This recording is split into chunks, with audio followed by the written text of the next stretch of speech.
All right. Hey, everyone. Welcome to Patriot Crusader Mission Christian Warrior Talk. We have an awesome guest today that we've been telling you about. I heard his song, a friend of mine, Ray Care, as you guys know, showed me his video that he did for veterans homelessness. And the song really kicked ass. And it was really, really good. I was just kind of blown away by it. And I'm like, man, I got to get this guy on because we've kind of become almost like a music show with all the artists that we've been having come through here. And it was great to switch it up from rap, because I just recently came back to rap in this. So without further ado, I want to, a fellow veteran, a patriot, and another tip of the spear in the culture war. I want to welcome Dave Bray to the program. So thanks for coming, brother. No way. Thanks for having me on. It's just an honor to be with you guys tonight, and let's have a good show. Yeah, exactly. So our show is, we started the show for a couple of reasons. One, I really felt like we lost mentoring. And fathers mentoring their sons, their daughters, in their just mentoring families. They inserted the state in there, right? They outsourced that mentoring to schools and coaches and churches and to these other things. Mm-hmm. And it really was meant to be the father, and done in house. So we started for that. And the other part was, I don't want a second civil war. And the only way that I think that we can avoid that is right now, with how divided we are, is to win the culture war. And the culture war, you can flip on a dime with one hit song, one movie, one everything. And that's why I think artists like yourself and Topher and Marine Rapper and other things play such a huge role in making patriotism cool again.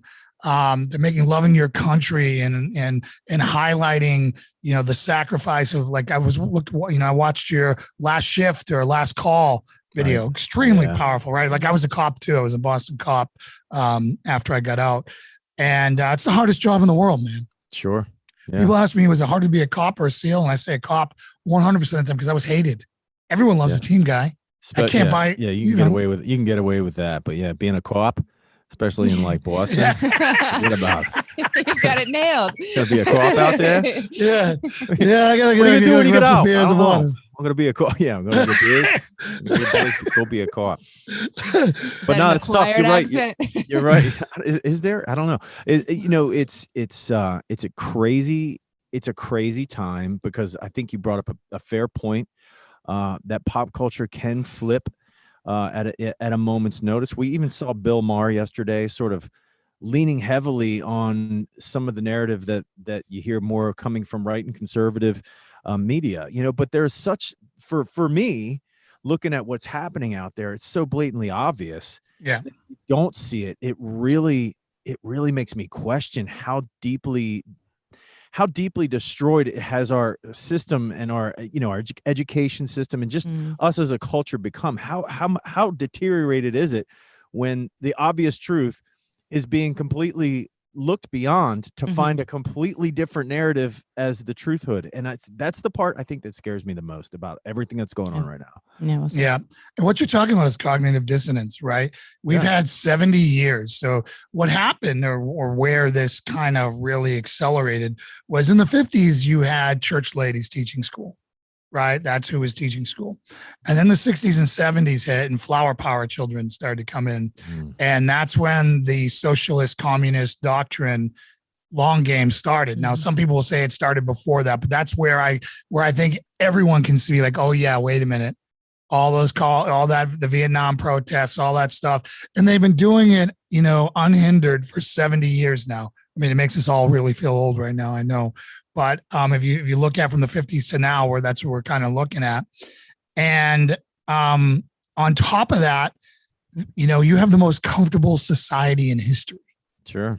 Like, you don't have to leave your house for anything if you don't want it. They'll deliver your groceries. They'll do whatever. I mean, you just be a blob and do nothing and be comfortable, and nobody wants to give that up. And they're getting us ready for like the trip to Mars. They're like, we need you completely like a blob We'll take care of your food, your water, your shelter. You just blob out for a couple months. I'm waiting for like with each other on the ship. Don't burn the ship down. Yeah, well, with all these flying pyramids and all these things down, I'm waiting for the Matrix to come in and just plug into the back of our heads, man. What was that thing, man? I mean, you've got a lot of Navy pilots, and they're like literally the only officers I ever got along with my entire life. Saying a lot of stuff under oath that they're things are doing things that they can't even comprehend. Got to say, the flying pyramid looked just a little cheesy. Sus. Well, yeah.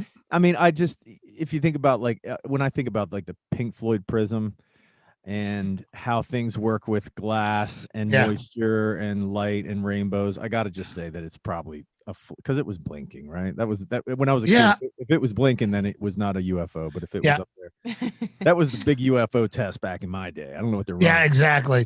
No, but got a blinker. It's man-made. The thing that had me concerned was this was a warship doing that. This wasn't like, Joey on his roof, having a few beers and say, oh, hey, Lisa, look at that over there. It wasn't that. It was basically them under, those high powered, telescopes they have on there to look far distances, pulling them in on that. So again, I don't know, man. I don't know. And again, I've seen other stuff out there that's even way more. And I'm not that guy. Like, I'm not a conspiracy guy. I'm becoming one, it appears, because I don't believe anything the government tells me anymore.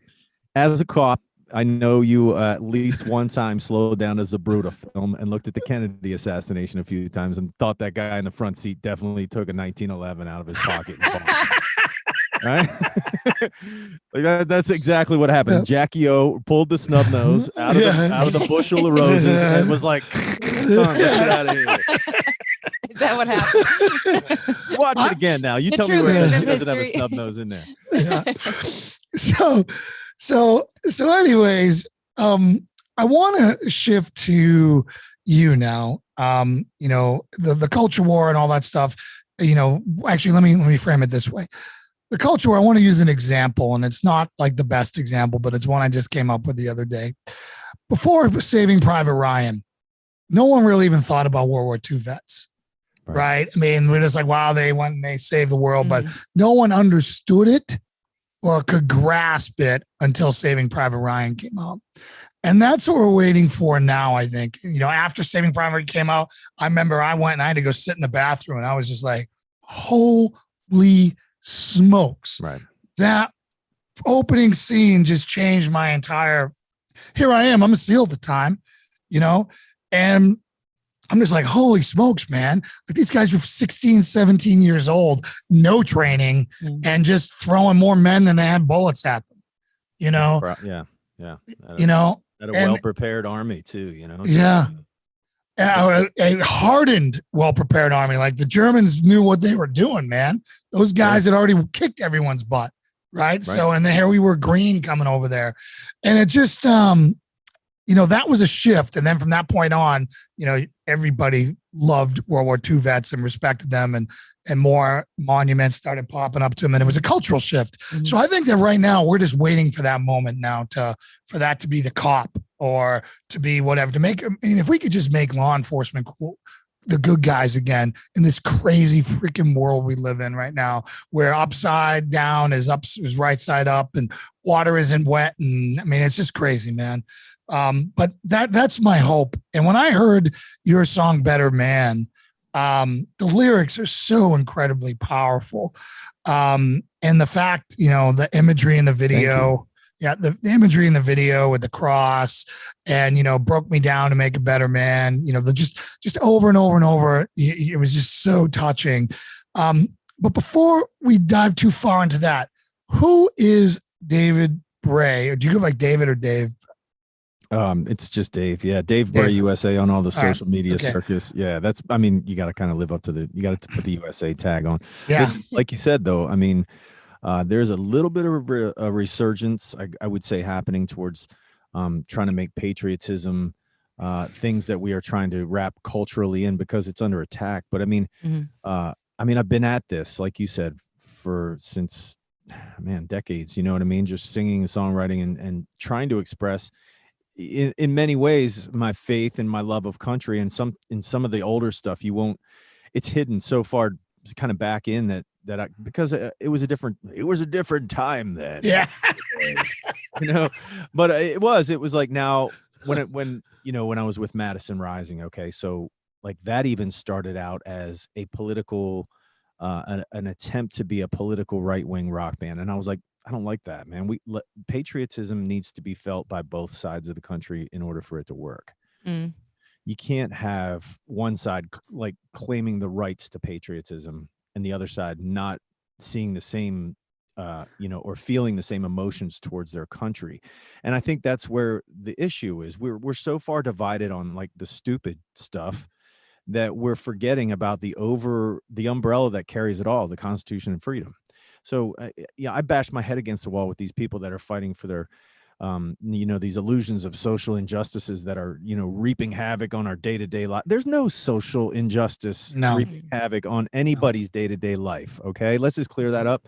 Yep. If you're breaking the law, whether it's the kid that was driving without a permit or passing a fake $20 bill, you're going to run into some pretty big speed bumps, because when you break laws, you pay consequences, and you might not like the fact that you're wagering your entire life on the reaction of what happens after you do break that law, or those consequences that come your way. So basically what I'm trying to explain is, for us as, a conservative Christian, right wing, whatever we want to, pigeon ourselves in, we have to all find a mutual definition of freedom, a mutual definition of what we believe the Constitution is supposed to be, and therefore we can find a mutual definition of patriotism. And I still believe in my heart that either God or something is going to make that happen. And I'm a believer in that nature, that this country is still of God. For if it is, it will remain, and if it isn't, then it won't. Well, yeah, and we, I spent a lot of time interviewing a good friend of mine who's a leader in the Christian community, Pastor Ken Graves. And he talks about how God has always been about separating and dividing. And right now, in his opinion, what we're seeing is a separation of kind of believers, lukewarm believers, and people who are going to lean into the word. And I would love to see us all, get along, and I would love to see, everyone love their country. Unfortunately, you've got a massive section of this nation who have been blessed to live in the most gifted, amazing country in the most comfortable, just time, even though there are injustices. Imagine before DNA, imagine before law enforcement getting justice for any crimes against you. I mean, geographic, you hit the jackpot. Geographically on the planet, you win. If you were born here or came here or are here, you win that jackpot for sure. Yeah. You hit the lottery, and, and they despise everything about it because they've been brainwashed from kindergarten on up now with this 1619 movement, or in racial, what's the term? The thing that they're teaching in the military now and in the academies. Race theory, critical race theory, and all those things. And I mean, critical race theory honestly sounds like about as much Nazi Germany as you can possibly wrap into 3 words. You nailed it. That scares the heck out of me when people start saying critical race theory, like as if one has some sort of higher level of whatever. It gives me the chills, and it freaks me out in the direction we're going. A lot of what they're doing now about how they're representing white people, kind of tracks in that. You got Coca-Cola saying be less white to their people and all these other things. And it's like, man, I don't care. I don't even see skin color. You know what I see? Do you embrace our American values or not? And that's the only thing I care about. If you embrace our American, embrace that. I embrace good or bad. Like, I've traveled all over the world, and I can get a pretty good feel just off of my gut and be like, that's a good person, that's a bad person, that's good, and that's it. And I think you're taught that as a kid. You're taught that as I would love to beat on the America pulpit, but this is a global issue that we're dealing with, and I feel like it should start with our like our feelings that we have inside. We should know when we come across somebody, good guy, bad guy, but you're right. For me, it's not a color thing. It never has been. You know what I mean? For my kids, they didn't even realize that there was issues with race until the last 2 or 3 years. They go to multiracial schools. I mean, I have to scratch my head, and you have to wonder, why would one side be clinging, or either side, whether it's the long game of chess or not? Why is anybody clinging to race at this point? We are so far, I feel, removed from the necessity to, put that label of color on each other. It just seems very juvenile, and it seems very dangerous if it gets in the wrong hands, like matches and gasoline. Well, we're at that point right now. And the reason why they do it is because they can't win a rational argument. When all your policies are, fall flat on their face or provably false, there's only one thing you can do, and that's make people hate each other and convince them that they want to hurt you and that you need to hurt them, and, and divide everyone up into their camps into things that they can't change. Skin color. Right. That's the only way they can win, by dividing, because if we just, and then they get to do what they want because we all argue amongst themselves and they all get to enrich themselves, and they go into office, maybe 100,000-aire, and then they come out multi-millionaires making 150K a year. How does that work? To walk away on a pension, right? Yeah, exactly. You go in. So anyways, let's turn this to the positive. Sure. There's a lot of negative out there.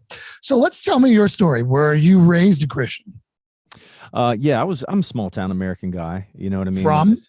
York, Pennsylvania, suburb of York, Spring Grove, suburb of Spring Grove, Jefferson, about a 320 population, Southern York County, Pennsylvania. So people say you're from Pennsylvania. I've said I'm from the Kentucky part of Pennsylvania. A lot of farming. Yeah.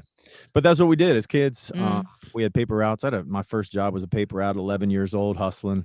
And then I got into some low grade cabbage picking as a farmer kid, where the farmer would hand you a steak knife that he stole from the steak joint down the road. He'd sharpen it up for you in the morning, and he'd put 6 kids behind the wagon until one of them passed out, and then you had to throw that kid in the wagon. By about noon, you're dehydrated, you've lost 5 to 10 pounds, and you smell like rotten cabbage. But listen, that's how I started. That's a work ethic no one has anymore. No, man, I am telling you, and us farm kids, like, it wasn't even fair, because like the family kids got dibs on all the good jobs, right? And then, like, if you went to any of the Mennonite farms or the Amish farms, those kids just treated you like, the dads were very nice. Oh yeah, we'll definitely take care of them. And your mom drives off because you're 11, 12 years old, right? Hey, dropping them off at the farm. Yeah, the kids are out. Meanwhile, mom's, she's sitting by the pool having a cocktail, and we're out of her hair. So it was like babysitting, but around dangerous equipment and with slave labor. Yeah. But now that's where we started. And, you learned very quickly that the wagon isn't going to stop for you, and the farmer isn't going to stop for you. And the older kids that worked the farm last year are going to throw rotten cabbage at you. And it's just, it was brutal. It was hard work. And for, somebody to say that I had some kind of privilege because of my skin out there on that farm, did not know the meaning of work. Yeah. They have no clue, or any of the, about how each and every one of us grow up differently, right? So you're right, 100%. I did not grow up on government cheese and living in the city, but I also did not grow up with a silver spoon in my mouth. And there's so many people with the same story as me that feel the same way about, like, the magnifying glass that's been put on white culture. I think it's just, I think it's crap, and it needs to be brought to the forefront. Yep. Yeah, I did grow up on government cheese in the inner city, and and I thought I knew poor until I went and I saw Appalachia. We went down to Tennessee when we were scouting it out. We went to Gatlinburg, where everyone goes. It's in the mountains, and then we went left and drove around the base of the Smoky Mountains. And you're seeing people living on dirt floors in 2021. Mm-hmm. Sure. Yeah. With no Houses infrastructure. Made out of, skids and old tarps still, what I mean? Yeah. And, and no one's talking about them. They're forgotten. Ask them about their privilege, Yeah. So were you raised Catholic, or you just had like a non-denominational church, or? No, I was, we went to a UCC church. That was what my grandparents were. My dad was, we were Sunday, weekend warriors. We weren't Wednesday kids because we were too busy playing football and working. Right. So, we were Sunday, we would go. And then, right around the time I turned 10 years old was when I stopped. Well, actually, my parents stopped going to church, and I kept going. Oh, wow. That's great. Well, it was because of a certain thing that had happened. We had lost, one of our good friends, growing up was one of our, like, community posse, like I said, small town, 300 people, and one of the kids got hit by a car and we lost him. And we were with him going to baseball practice that day. So it shook the town, but it really shook my father, who was also the scout master and the scout leader. And my mom was involved in boosters and all that kind of thing. So anyway, long story short is they basically, I feel like at that point in time, because he was also a member of the church, I feel like their faith broke, right? So my dad pinned the arrow of light on Corey when he was in the casket at 10 years old. And I remember that happening. I remember my dad saying a few words, and then he went and he changed. He just changed. And for whatever reason, I can remember putting on my little white church pants and my little belt and still like running down to the church from where I was, because I would hear the bell ring. And, I kept going. And I'm glad that I did, because even later in life, like I understood later why my dad walked away from the church, and like I completely get it, because I've done it now, numerous times. But the thing about, like, if you listen to Better Man, right, you'll hear that the song is saying, I'll tear you down, I'll tear you down, I'll tear you down, over and over again. And that's what we experience in life. It's a non-linear experience. It is never going to be one uphill swoop of victory and greatness. It's ups and downs. And the same with faith. Faith comes in my life heavy, strong, feels like when I need it the most. And sometimes when I feel like I need it the most, it's gone. There's nothing there. There's no faith left. So that's what Better Man was supposed to be about. It was this realization moment of, no matter where we are in our journey or in our quote unquote, this is a tight jeans quote, but it's where we are with our walk, in Christ, right? So where are you with your walk? Like, man, I don't know about you. Ain't never been a walk. It's been a battle, back and forth. So wherever you are in your faith, like, it's important to remember the final destination is all in his will to have you become a better version of yourself. And that's what I feel my reflection of faith is. And that's what you hear in Better Man. So you're in small town USA, and, when do you go in the military? How does that, and what made you go in the military? What, like for myself, I was an atheist. My family was diehard atheists when I grew up. So I had nothing. So when I fell in with the wrong crowd, did bad things. And then at 20, before I had a criminal record, I decided I'm going to end up in jail, but I was a patriot, right? I love my country. I mean, I was born in Boston, lived in Boston. And back then, they still taught you about the heroic forefather. There's Bunker Hill. There's Paul Revere's house. There's everything, right? It was so real. Our history was so real there. Right. And that I was really the only identity I could roll into that had some redeeming quality. And that's what I did. And what brought you into the military?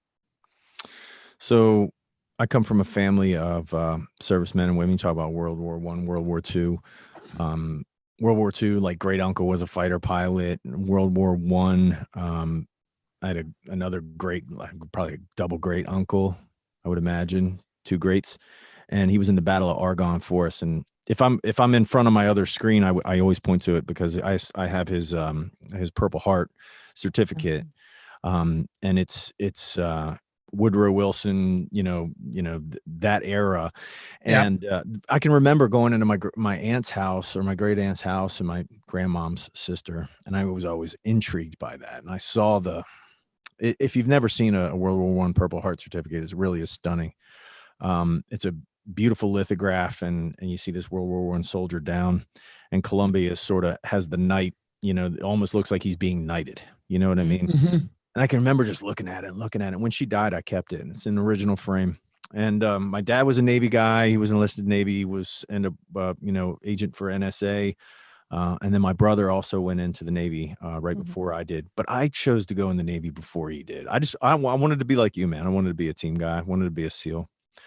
So I went in like my junior year. I signed up, and I was 17. So I had a year of delayed entry.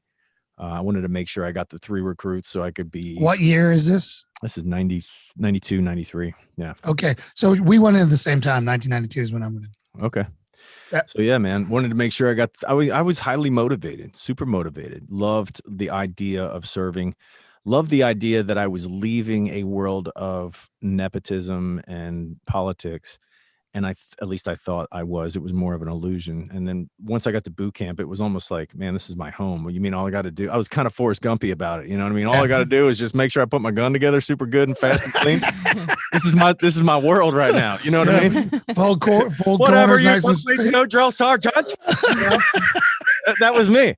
And I was so ready for that discipline. You know what I mean? Because for the last 4 or 5 years, growing up, and we were very, very, when I say independent kids, man, we were the Goonies, but we were more militant than the Goonies. Like, we were building incendiary devices. We were taking pot shots at cars. We were we were dragging stuffed animals across the road, trying to wreck cars in snowstorms. It was bad. Yeah. And, so we were a little rough around the edges. And when I found the discipline of basic training, I immediately felt at home. I can't explain it to you. I just felt like, man, this is what I've been waiting for. I've been waiting for somebody to test me and see how far I can go. And it was also a test for myself. Let's see what this new body at a 17-year-old young man's body, let's see what it can do. Right. Let's see how far I can push this thing. Let's see how far under, this time I can do this run in. Let's start really pushing this thing. And I think that was the eager-minded young man that joined the service. And I was immediately moved into like the recruit chief petty officer position. I went from like a stick man to a laundry PO, and then I was RCPO or whatever. But I was super motivated. Like, I was up early. Like, I had the whole thing systemically laid out. Like, I had a dude that knew where the soda machine was. I needed a soda in my bed. I was up a half an hour before everybody else, like getting my stuff squared away. I took it like I was Gunny Highway. You know what I mean? Was that your experience? That was not my experience. No, he was the guy with Twinkies and ho-hos in the back of his zip-up bag in the back, garment. I just hated. That's a tame way. I hated authority the whole time. So like, I went there and I've got people, because I went to Orlando, so it was an integrated boot camp. Right. World. Should have been in Chicago. Right. Well, I went to A school in Chicago. Okay. And I'm sitting there and I'm just like, I did not want to play the game. I'm like, did we go to core school together? Did you go to your? We may. Yeah, I went right there. So I went in August 31st of 92. So I don't know when you went in. So you actually went to basic in August. Yes. Okay. So I was the year after. Okay. Because I did a year delayed entry, right? Okay. So, yeah. So you were a year later. So then I went to core school because when I joined that still puts you in core school in the middle of the winter off the lake. Oh, my face cracked. Negative 50 going to the chow hall. That was real, man. I'm like, I thought the weather was cold in Boston. That's got nothing on Great Lakes, man. Great Lakes. Coming off that lake is right there too, bro. Yeah. Yeah. But, so did that. And, I went on the dive fair program, but when I joined, I tried to join the Marines, but I had a GED and nobody would take me and nobody would talk to me. I won't bore my audience with the story for the 100th time, but, because it was before all the books and stuff came out. It was like, I had no idea what a SEAL was. When they offered me the SEAL job, I thought I was going to be training sea lions. I'm like, I love sea lions, right? I love that stuff. I don't discriminate. Let's go. I wanted to be a CB, and they're like, no, we want you to be a nuke. I'm like, I'm not going on a ship. I like girls. I'm not going on a ship, right? And then they finally hit me with the SEAL thing, and I'm like, well, why didn't you send this over here? This is like a James Bond novel. This is exactly what I wanted. 6 years, pow. So I went into the boot camp myself. My only accolade is I was the Iron Man for my company, and so that was it. And then went to Buds, and the rest is history. But considered FMF at a time there. I was curious. You wanted to be a team guy. What pulled you to the dark side? Well, I found out. Well, this really ticked me off because I actually went to Coronado on a tour. I was with a group, and because again, I got a little bit of clout, a little bit of military, and I also wanted to be there. But I got to take a tour of Buds and Coronado and City Island and all that stuff. But when I went to go submit a package to go to Buds, like I was training up with this dude, Bo Bartel, who actually went. I think he blew out his knee. I don't know what week he did, but me and him were like Moto 101, just training every day. We would train before work, after work, whatever we were doing, we trained. And he submitted a package. I submitted a package. Mine came back, hey, you're colorblind. You can't go to Bud's, dummy. And I'm just like, what are you talking about? Like, I'm I'm ready to go. Like, let's go. Well, maybe, so again, immediately the super motivated guy who, man, and this really kicks me in the jimmies, because I later end up going to Coronado, and then this guy's like, yeah, man, I was colorblind too. I got a waiver. And I'm like, what? Yeah. How the heck did you get a waiver to go to? He's like, and I don't know if that was a lie. I thought he was just maybe lying to me to make me feel bad about my career choices. I know there's a lot of weird waivers, and it's just a matter on how much pull you have. How much pull, and how bad the people that you are affiliated with want to get rid of you. And torture you. I honestly, no, seriously, it's not about how motivated you are. It's about how bad, like, your leadership in your immediate circle wants you gone. And then they also want to take good, hard, knowledge and knowing they sent you to Buzz, which is literally hell. And I wanted to go, like, but I can remember his voice now. He's like, but you do such a good job around here, doc. And I'm like, damn, I see what's going on. And this is the exact same reason I did not want to be involved in the nepotism and the politics, because again, I was being, I don't want to say held back, but some guy could have been like, shit, I'll get you a waiver. Here you go. Go to Bud's, kid. You've been rocking and rolling. You've been awesome. Yeah. Go do what you got to do. But yeah, I quit, and I should have kept banging that door down.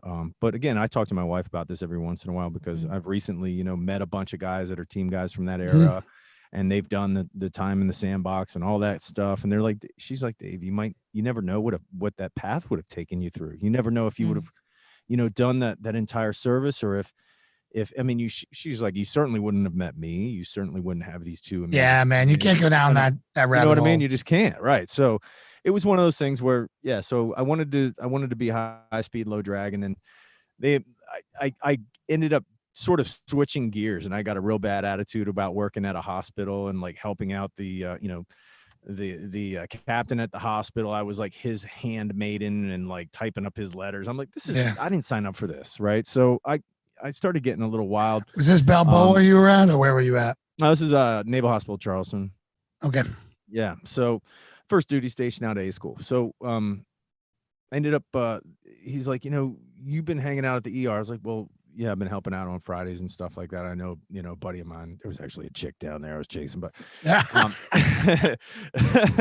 but he's like, dude, why don't you go out with the EMTs and EMS guys, since you like all the high speed stuff? And they're like, I'm like, you mean like the EMS, like with an ambulance? I was like, that doesn't seem very high speed to me, but at least it got me a cool jumpsuit and like a radio, and like I didn't have to show up wearing whites and all this stuff. So I got you out of dungarees. Yeah, got me out of bell bottoms, and I could wear a baseball cap. And I was like, every time I walked into the hospital, I was like slow-mo and just thinking I was all at what, 19, 18, 19? Yeah. That's so funny.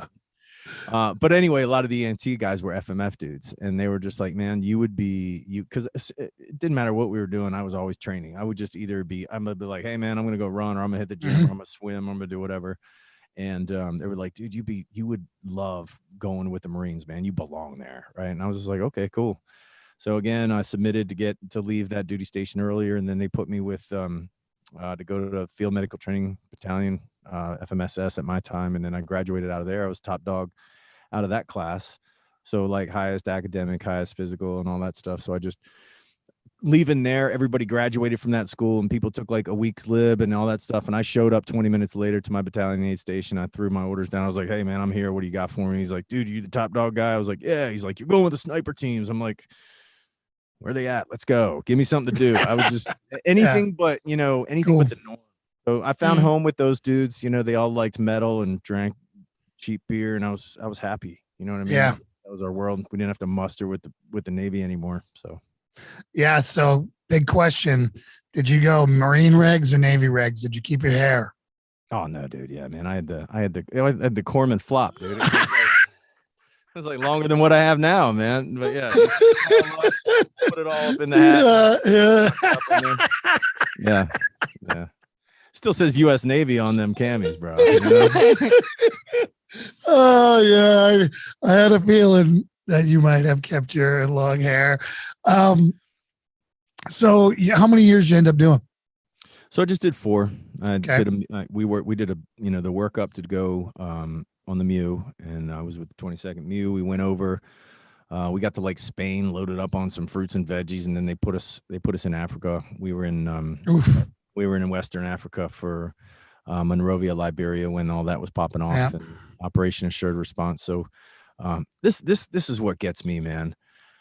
When we were, obviously we went to the embassy to protect it, and then once that was secure, we started turning into more of a humanitarian effort out there as the Marines. And when these people are leaving a war-torn Civil War country, they're not like what you see at the border, dude, with Pumas and freaking cell phones and like haircuts and they clean. Yeah.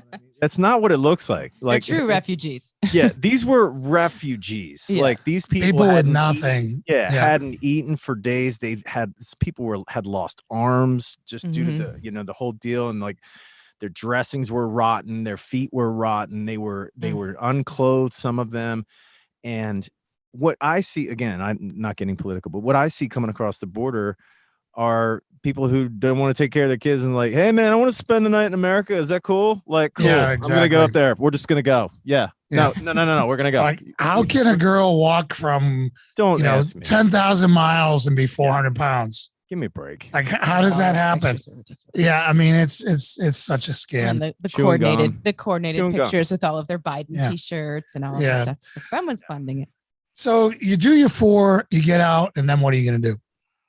Oh, and then other question. One second. Did you play guitar when you were in the military? So I bought a guitar. Yeah. Is that what you learned?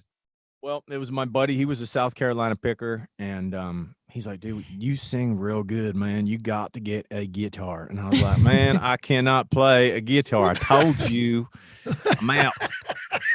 But I'll sing all day for you. And he's just like, so me and this dude, Jake, we started picking. We went to the same pawn shop. He got a guitar and I got a cooler one, and he could play better than me, but whatever.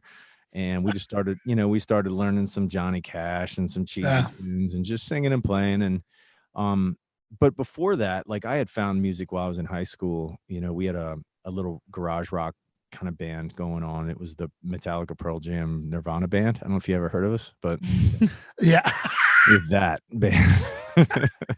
And so that was it. And then, but I walked away from that. Not that it was some blossoming career or anything. It was, but it was pretty, as a kid, when you find a group of dudes you bond with on a different level, especially when it comes to music, you take that bond pretty seriously. Yeah.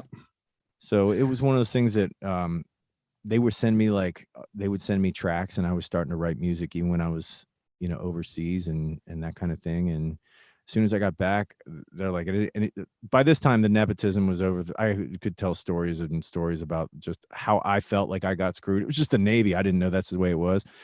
But I just wanted out. I was just like, dude, I don't want to even play the political game. I don't want to do the nepotism and like make rate because, so-and-so works with you every day. Whatever. I was like, you know what, sign me out. So I got out, and like 3 days later I was on a stage and just rocking. Awesome, man.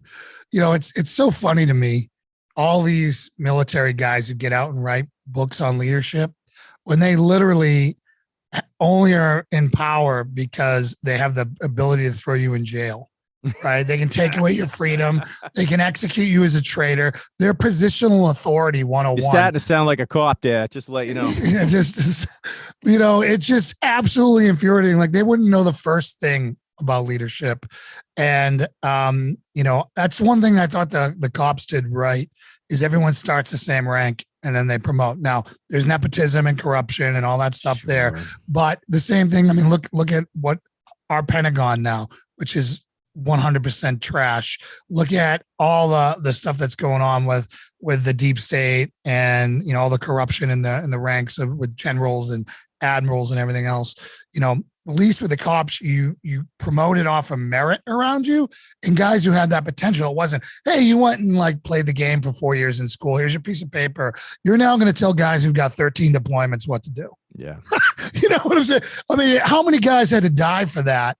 How many guys died before the SEAL teams, figured it out, and they figured it out over at Dev Group first, where it was like, hey, you know what? Maybe we shouldn't have the officers doing this stuff. Maybe they should be back here, and let the senior guys who've been around forever make the calls, and, on the ground and all that stuff. Like the real meat grinders. Yeah, exactly. But it's,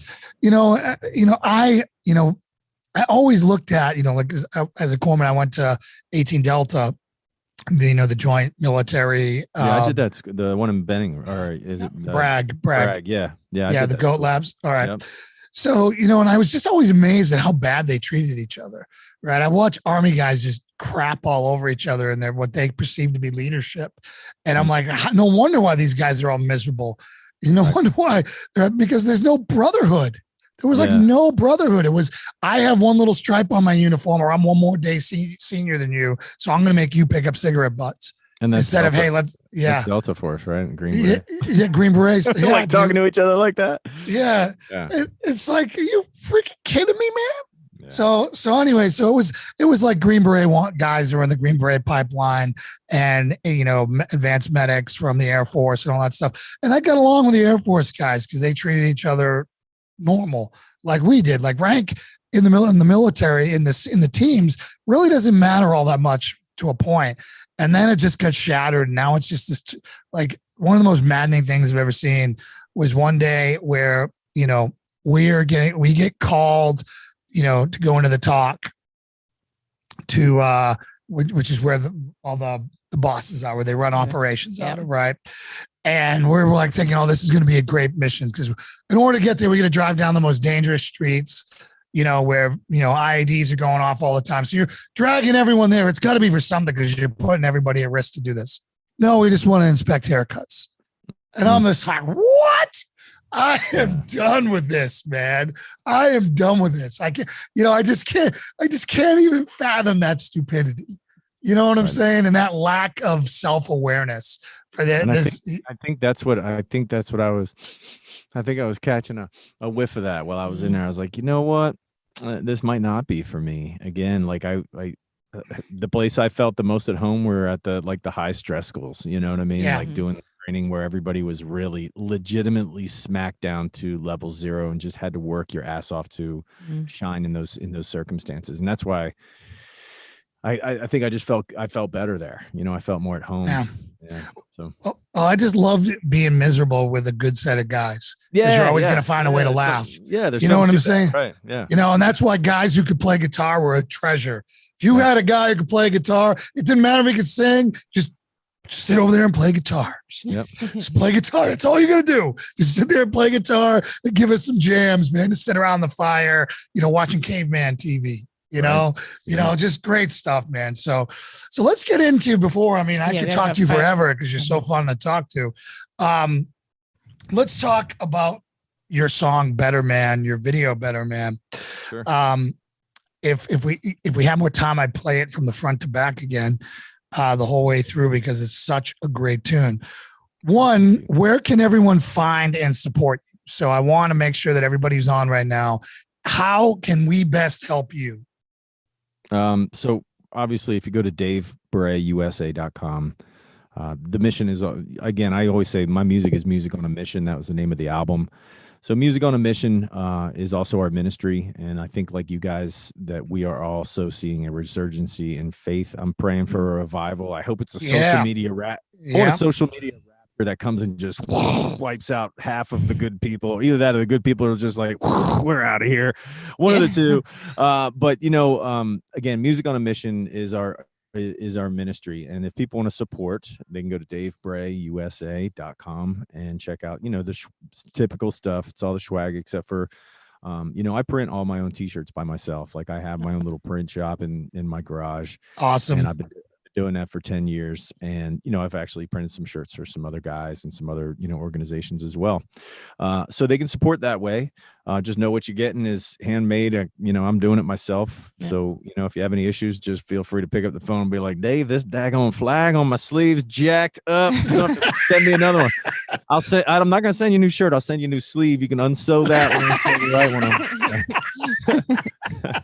No, but listen, you laugh, but the merchandise is part of what keeps us going, and we could no longer outsource that, and we knew that we had the potential to keep going, or we had to go get side jobs. And I'm like, well, why doesn't my side job just become my merch and just work it from there on up? So we streamlined everything.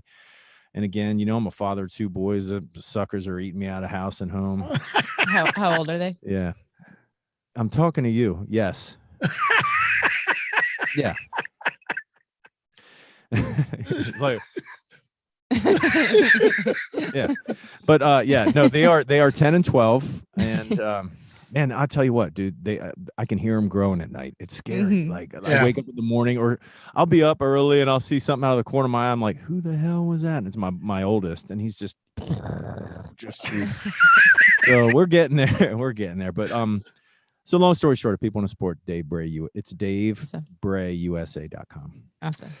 And so let's talk again, dive back into Better Man. What made you write that? You know, the Christian undertones of it is what really grabbed my attention. You know, for me, anger was my fuel for so long. And I used to just listen to music that made me angrier, and that's what gave me my power, right? That was the fuel that got me through training, got through everything while I was an atheist. And then when I know. Yeah, that rage is everything that carried me.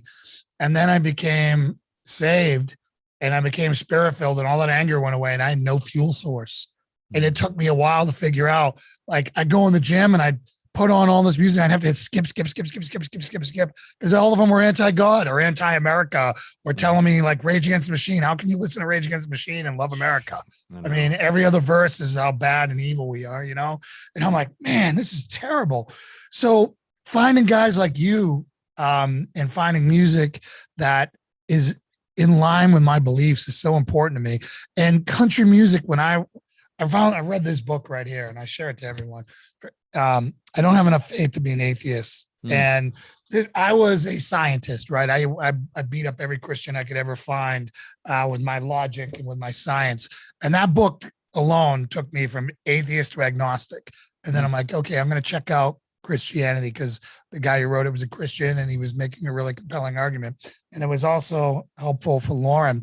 But part of the thing that tracked me in that is I started listening to patriotic country music, and it was Toby Keith, the Angry American song. Like, that's my jam right there. So now I'm listening to that, and every other song is talking about Jesus as a friend, or, you know, King James and this, that, and the other thing. And I think that is, you know, something that is really cool. And I think that you are right now to a lot of people. So tell me about Better Man. Now I'll shut up now. Yeah. And can you also just speak to the imagery that you chose for the video, as well as kind of attaching that to the homeless? And we won't say anything about Ray Care being the most jacked homeless guy ever. We actually threw him out there as bait, just to see if anybody was going to mess with him, just to see what was going to happen. But yeah, we you know, the song Better Man itself does have undertones of faith, and at some point in time, the song had something to do with the footsteps in the sand, and then rhymed with Better Man. So if you think about, we've all seen the poem Footsteps, right? Yeah. Or, you know, where were you when I was alone, and sort of that kind of thing. And that was sort of some of the elements behind the writing of that song. You know, but it also, there's a surrender to the darkness moment in that song, you know, but the darkness wins when I let it in. And it's pivotal, you know. And again, I go back to that faith is not a linear thing. It's a come and go thing. It's just like everything else in life. It comes with the breath, and it leaves with the breath. For many of us, you know, that battle. And for those of us who I believe are really truly living life, you're going to battle, and you are going to need that faith when it's not there, and it's not going to be there. And the same thing again, I'm sort of getting redundant here, but then there's other times where you could not have any more faith, and you're so blessed and abound, you know, filled. And in the end, Better Man is just all about, you know, riding that ebb and flow of faith, and trusting and praying that God is always going to be by your side no matter what. And in the end, knowing that he is. And at the end, he's just doing all this and putting you through all the tests to make sure that you're worthy of coming to his kingdom and worthy of going to heaven, and that you'll be a better man at the end of your life than you were when you thought you owned it. Yeah, that's awesome. That's awesome. I'll tell you, man, I really want to, you know, we got 5 minutes left. I don't know if there's anything you want to cover. I mean, you're just such a great interview because you're so funny. Thanks, man. You know, well, I do want to talk about the video a little bit. Sure. You know, when I asked, when we were thinking about who we could get for the video, and when I say we, I'm talking about the videographer, Curtis Boggs. He's done my. He did a great job. Yeah, he did. And he also did my Into the Fire video. He did my Into the Light video. and he did the Better Man video, and we're going to work on some other stuff together. But when we were going through and thinking, you know, what can we do for the storyline, it was actually going to be more like The Revenant, you know what I mean? Where the guy's like crawling out, the bear, like post-bear attack. And it was going to be all this like really, you know, strain-filled sort of moments. And then at the end, there was going to be this sort of come to Jesus moment. And we couldn't get the lines to fit, if that makes sense, for the video. Yeah. It was just going to be a guy crawling in the woods, and it was going to be like, whoa, what's the deal? You know? Yeah. So, you know, I said, what about a homeless veteran? I mean, again, this song didn't start out as, hey, let's write a song about a homeless veteran. It was, the song was written, and then the idea to use a homeless veteran to try to, and this is again, while the border's blowing up and we're spending millions of dollars and hundreds of thousands of people are crushing in through our country, and we're not, you know, we're everybody's jumping over each other to go help them, right? But here we are in this country with, you know, 40,000 homeless veterans that have been homeless for years and years, on a country that's supposed to be very, you know, quote, no man left behind, right? And here we are leaving them behind. They're just, you know, they're out, whether they know they've been left behind or if it's their choice. So I said, why don't we take this opportunity to really shine some light on that issue? And that's where the storyline started. And then we got to the point, like who was going to be in Virginia Beach, and I started going through my short list of people. And, you know, I called Ray and I was like, hey man, you want to be in my music video? And I don't know if he thought he was going to be like catching girls jumping out of pickup trucks, and like it was going to be like a lot of fun, but he was just like, yeah, man, whatever you need, dude, whatever I mean, Ray, we all know Ray. The guy is nicest guy on the planet. My goodness. I say that there's going to be an element on the chart known as Ray Cash Care at some point in time in the periodic chart, because he is an entity, right? He's something else, man. He's actually superhuman. But anyway, long story short is, dude, he's like, dude, I was like, man, I wasn't sure if you want, you know, be into this. And he's like, well, what is it? And I said, well, we're going to dress you up like a homeless guy and throw you out in the streets for about 6 cold hours in the middle of the winter, and we're going to film it. And he's just like, I'm in. Here's the dates I got, blah, blah, blah. I'm like, I was like, wow, that was easy, you know? Because we have like friendship. We've been at events before. We've shaken hands before. Yeah. He supported like some of my singles, and I support what he does as well. And I just, like I said, we're in each other's lives, but he is, like I said, this entity that is ever reliable. Yep. And, you know, to have him be a spokesperson as part of the mission, basically to shed light on veteran homelessness, but to have him to be the face of it, and to be the one that is sort of at that point is so, what's the word for it? I'm really not sure. It's just to put Ray Cash Care in I'm a homeless guy and I need help position is so far from anywhere Ray would ever be. Right. But there's still something very truthful about his portrayal in a way that he's been there. And I can't describe it other than the fact that there's a guy that knows pain. He knows suffering. It's where he grew up. Yeah. It's the way he grew up and everything went through that. Tangible, right? So he made that video so much of what it was. And then again, you know, I come back to him again after the first film date, and I'm like, hey, we got a new ending we want to do, and it involves your family. So now we're gonna have your family out to, you know, film and shoot. And he's just like, I think he said something about, I said, don't worry about that. They don't have to dress up as homeless people. So, but for him to even volunteer the time of his wife and kids to be in the video. Come on, man. Great. Come on. Well, it's a moment for them too, I'm sure. So creative question. Yeah. I was thinking he was going to be wearing the cross at the end of the video and not his wife. Ah, yes. So that was a source of debate, and that's where we were going to leave it, was that he was going to find the cross. But in the end, he's sitting in the pew and he kind of wraps his hands around the cross. And then when the next scene is actually when next time you see the cross is actually on the wife. And it's a true testament to the story of Jesus on his way up to the, on the way up to carrying the cross, right? So he's carrying the cross. Even he needs help to carry that cross.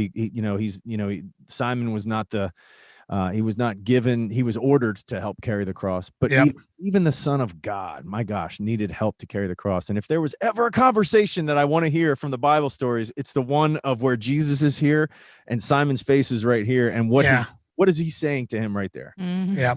That's the quotes that I want. I want to know what was said when Jesus was at his absolute lowest point. Man, that just gives me chills and freaks me out. But I hope The Chosen does a good job of it. Have you seen The Chosen? I have not. No. Oh my God, it'll bless you. Like, I know you have to go, but I do. this, I do. Man, go watch The Chosen. Tough to walk away from. Yeah, no, The Chosen is the best piece of Christian film ever made. It's better than Passion, in my opinion. Wow. It's not cheesy in the slightest. It's a series. It's free on YouTube.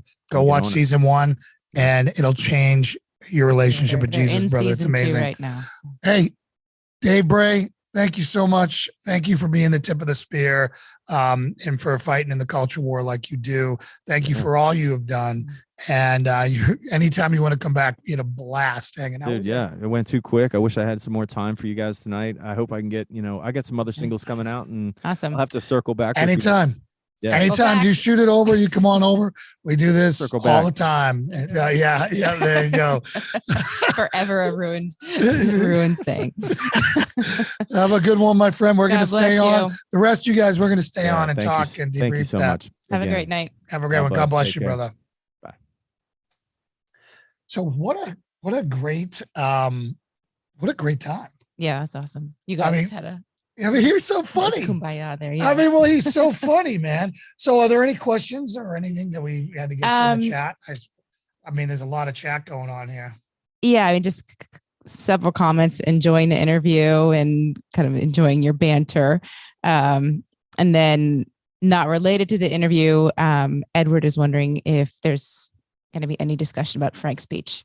Yeah, I'm going to talk to you about Frank's speech right now. So let's get into that. So I hope you guys enjoyed that. Please go check out his song. It's amazing. So I was up all night getting our stuff loaded. I mean, I've been. Yeah, because today was the day for Frank to launch. Live. Yep. And last night I got the audio uploaded effortlessly. There was a ton of content already on there. I really like the way it's looking. But, Facebook wasn't Facebook on the day it launched, right? And it certainly didn't have 40 million viewers on its first day. So I think they got overwhelmed. I know they got attacked. I know they took a lot of stuff down, and good on them for making the call of, hey, we can have a site that's going to be running non-optimal right now, or we can just live stream.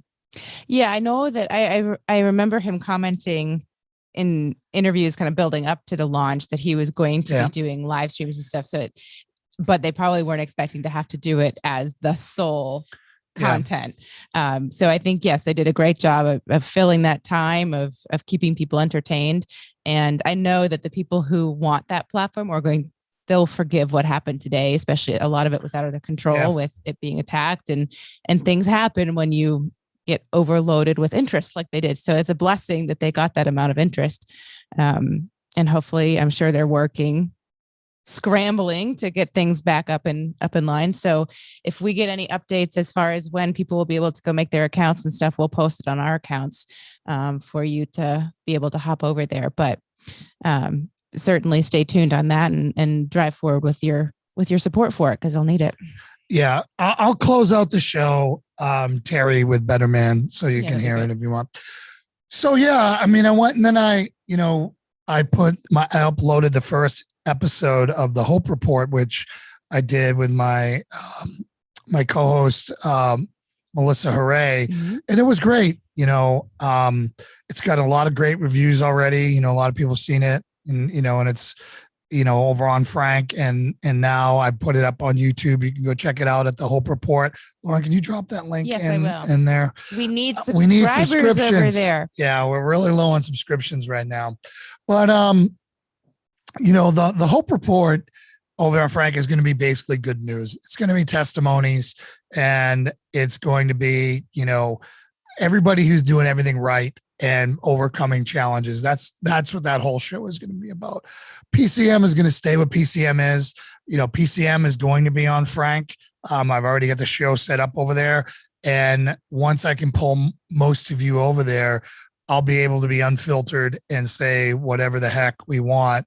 And we can talk about vaccines, and we can talk about elections, and we can talk about whatever, and be real about it. Right. Whereas here we always have to be careful on what we say. But go on over there. We need 100 people to like it so I can get a custom domain, and so it'll be the Hope Report on there. Okay, right? Is that why the link is That's like why that? it's Okay. XYZ Like, elemental. right yeah, it's crazy. Okay.